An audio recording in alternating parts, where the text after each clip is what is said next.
రాష్ట్ర ప్రభుత్వం ద్వారా ప్రజలకు చెందవలసినటువంటి సంక్షేమ ఫలాలకు సంబంధించిన డబ్బు ఆసరా కానీ, చేయూత కానీ, ఈబీసీ నేస్తం కానీ, ఇన్పుట్ సబ్సిడీ కానీ, రైతు భరోసా కానీ, ఏదేమైనా ఏ పేరు ఉన్నప్పటికీ కూడా ప్రజలకు చెందాల్సిన డబ్బు, ప్రభుత్వ ఖజానా నుంచి ప్రజలకు చెందాల్సిన డబ్బు, ఇవన్నీ 5 సంవత్సరాలుగా అమలవుతున్నటువంటి సంక్షేమ పథకాలు.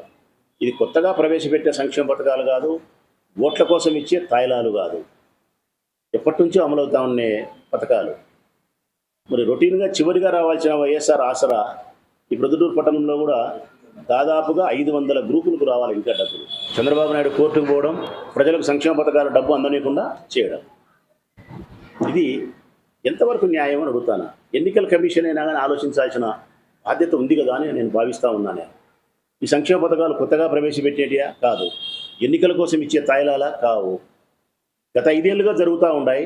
ఆల్రెడీ ఆయన బటన్ కూడా నొక్కినాడు. ఆ రోజు ప్రభుత్వ ఖజానా దగ్గర డబ్బు లేకపోవడం వల్ల కాస్త టైం తీసుకున్నారు. డబ్బును సమకూర్చుకున్న తర్వాత ఈరోజు ప్రజల అకౌంట్లోకి డబ్బు ట్రాన్స్ఫర్ చేస్తామంటే మీరు చేయకూడదు అని చెప్పి చంద్రబాబు నాయుడు అడ్డపడడం అంటే అన్యాయం. పెన్షన్ ఇచ్చే విధానానికి అడ్డపడతాడు, సంక్షేమ పథకాలు ప్రజలకు ఇచ్చేది అడ్డపడతాడు. ఈ విషయాలన్నీ లబ్ధి పొందాల్సిన ప్రజలు అర్థం చేసుకోవాలని జగన్మోహన్ రెడ్డి గురించి ఒక్క మాట చెప్పగలుగుతాను మీకు.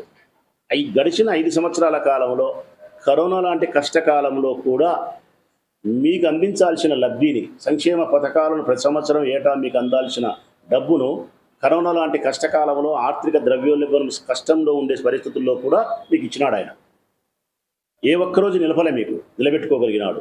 మరి 4 విడతలుగా ఇవ్వాల్సిన సొమ్ముని ఇచ్చి 5వ విడతలో కూడా డబ్బు రెడీగా ఉండి మీకు చెందకుండా ఆలస్యం జరుగుతూ ఉందంటే 13 వరకు ఆపగలుగుతారు. ప్రజలారా, 13 వరకు ఆపగలుగుతారు.